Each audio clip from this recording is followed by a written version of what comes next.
Subscribe my channel Law and Communication Skills and press the bell icon for more informative lectures.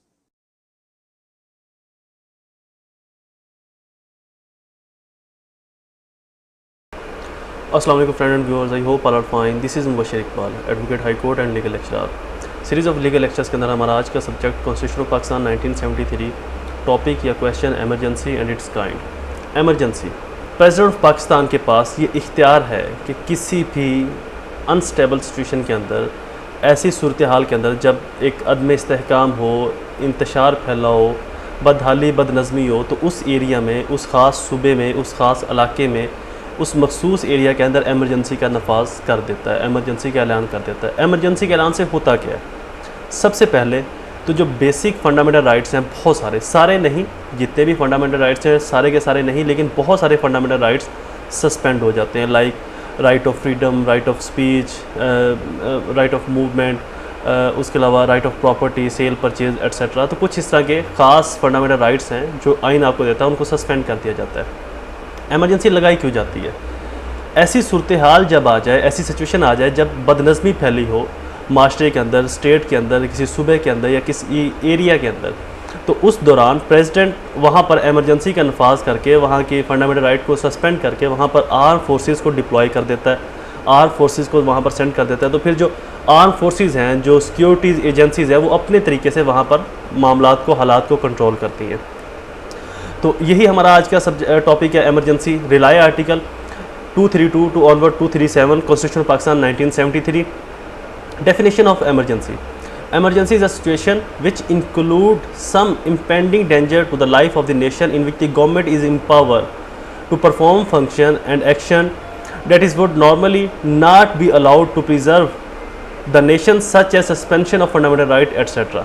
Normally आम तौर पर fundamental right को suspend नहीं किया जाता, बट इन ख़ास किसी ऐसी मखसूस सिचुएशन के अंदर, किसी मखसूस सूरत हाल के अंदर, मखसूस एरिया, मखसूस इलाके के अंदर अगर ऐसी सिचुएशन आ पहुँचे, ऐसी सिचुएशन सूरत हाल आ जाए, तो वहाँ पर प्रेसिडेंट के पास, सदर पाकिस्तान के पास ये इख्तियार है कि वहाँ पर एमरजेंसी को नाफज कर दे। Power of proclamation of emergency: emergency को प्रोक्लेमेट करने का जो इख्तियार है वो प्रेसिडेंट ऑफ पाकिस्तान के पास होगा, सदर पाकिस्तान के पास। Arm forces under an emergency: जब एमरजेंसी नाफिज हो जाएगी किसी एरिया में, किसी इलाके में, किसी सूबे में या किसी मखसूस हिस्से में पाकिस्तान के, तो वहाँ पर जो कंट्रोल है वो आर्म फोर्सेस संभालेंगी, लाइक पाकिस्तान आर्मी, रेंजर या कुछ और इस तरह की सिक्योरिटीज़ लॉ इन्फोर्समेंट एजेंसीज जो हैं वो फिर अपने तरीके से कार्रवाई करेंगी। लाइक किसी शख्स को हबस पे जामे रखना, किसी को अरेस्ट करना, विदाउट वारंट अरेस्ट कर लेना, रिमांड ना लेना, मखसूस टाइम तक किसी से इंटरोगेट करना। तो ये जो फंडामेंटल राइट्स आपको लॉ या कॉन्स्टिट्यूशन या हमने अपने लेक्चर्स के अंदर जिक्र किया था, constitution rights and ordinary right. Ordinary right कौन से हैं और फंडामेंटल राइट कौन से हैं जो आपको कॉन्स्टिट्यूशन देता है या कोई और लॉ देता है। तो हर वो हकूक़ जो आपको आईन पाकिस्तान देता है या कोई मखसूस कानून आपको ऐसा हक देता है, उन तमाम हकूक़ से आपको ख़त्म कर दिया जाएगा, आपको साइड पे कर दिया जाएगा। बट कुछ ऐसे फंडामेंटल राइट्स फिर भी मौजूद रहते हैं, right of education, right of life, right of liabilities, but वहाँ पर भी कुछ रिस्ट्रिक्शंस हैं। आपने उस मखसूस ऑफिसर से जो उस एरिया के अंदर इंचार्ज होगा, इन्वेस्टिगेशन का इंचार्ज या ऑपरेशन का इंचार्ज, आपको उससे परमिशन लेना, इजाज़त लेना ज़रूरी होगी। ऐसे बहुत सी और मकामात भी है जहाँ पर एमरजेंसी लगती है, लाइक अगर आप किसी एग्जामिनेशन सेंटर के अंदर एग्ज़ाम देने जाते हैं तो वहाँ पर भी लिखा होता है कि एमरजेंसी का नफाज है, दफ़ा 144 का वहाँ पर नफाज है। तो इस तरह की वहाँ पर वर्डिंग लिखी होती है।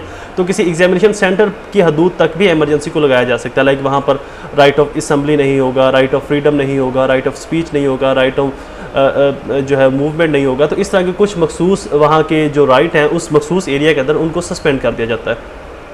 इलेक्शन के दिनों के अंदर जो इलेक्शन बूथ होते हैं या इलेक्शन जो वोटिंग बूथ होते हैं या जो वोटिंग का जो एरिया है, जो जहाँ पर वोट डाल रहे होते हैं, उस एरिया के अंदर एमरजेंसी का नफाज कर दिया जाता है। एग्जामिनेशन सेंटर के अंदर नफाज कर दिया जाता है।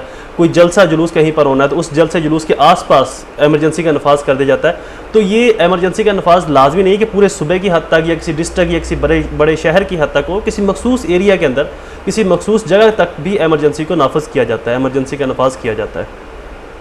काइंड्स ऑफ एमरजेंसी: बेसिक इसकी 3 काइंड्स है एमरजेंसी की। एक, kinds of emergency: emergency due to war, external and internal disturbance, किसी अंदरूनी और बैरूनी मुदाखलत की वजह से या किसी जंग की वजह से भी एमरजेंसी का नफाज कर दिया जाता है। पाकिस्तान के अंदर भी अल्हम्दुलिल्लाह अब तो हालात बहुत बेहतर हैं, अल्लाह ताला मज़ीद बेहतर करेगा। एक टाइम के अंदर पाकिस्तान के अंदर हालात बहुत ख़राब थे, तो कुछ ऐसे हमारे ट्राइबल एरियाज़ या सवाद या कुछ ऐसे जहाँ पर ऑपरेशंस हो रहे थे आर्मी के, तो वहाँ पर एमरजेंसी का नफाज अक्सर होता था और अक्सर कर दिया जाता था। तो जंग की वजह से या बैरूनी या अंदरूनी ख़तरात या बैरूनी या अंदरूनी खलफशार की वजह से भी एमरजेंसी का नफाज कर दिया जाता है। सस्पेंशन ऑफ फंडामेंटल राइट, जो फंडामेंटल राइट है उनको सस्पेंड कर दिया जाता है, बहुत सारे राइट्स को सस्पेंड कर दिया जाता है। कुछ राइट्स जो है वो फिर भी बहाल रहते हैं, लेकिन उनकी भी कुछ रिस्ट्रिक्शंस लग जाती हैं। Emergency due to breakdown of constitutional machinery, जो कॉन्स्टिट्यूशनल मशीनरी है किसी स्टेट की, किसी सूबे की या किसी डिस्ट्रिक्ट की, वो अपना काम नहीं कर रही, उसका वो उस तरीके से अपने काम को सर अंजाम नहीं दे रही जिस तरह से उसको देना चाहिए, तो ऐसी सिचुएशन के अंदर भी प्रेसिडेंट उस सूबे में, उस ज़िले में, उस डिस्ट्रिक्ट के अंदर भी एमरजेंसी का नफाज कर सकता है। इफ़ेक्ट ऐसी सूरत में किसी अगर सूबे के अंदर एमरजेंसी का नफाज करना है, कॉन्स्टिट्यूशनल मशीनरी अपना काम नहीं कर रही, तो उसका इफेक्ट क्या होगा, उसकी जो ड्यूरेशन है वो कितनी होगी। कम से मैक्सिमम जो है प्रेसिडेंट 6 माह के लिए वहाँ पर एमरजेंसी का नफाज कर सकता है। एक्सटेंशन ऑफ एमरजेंसी, उसको 2 माह के लिए मज़ीद एक्सटेंड कर सकता है। इन्फोर्समेंट ऑफ लॉ, 6 माह के बाद वहाँ पर लॉ को इन्फोर्स किया जाएगा। इसके ऊपर एक केस लॉ है PLD 1997, अगर आप अपने पेपर में या लिखना चाहें या वैसे आपकी इन्फॉर्मेशन के लिए, PLD 1997 लाहौर 38 पेज नंबर। इस केस के अंदर जो हमारी ऑनरेबल कोर्ट है उसने ये डिसाइड किया कि no constitutional breakdown had been shown to exist on the province, but the resignation of the some ministers, advisors from the provincial cabinet were shown on the record.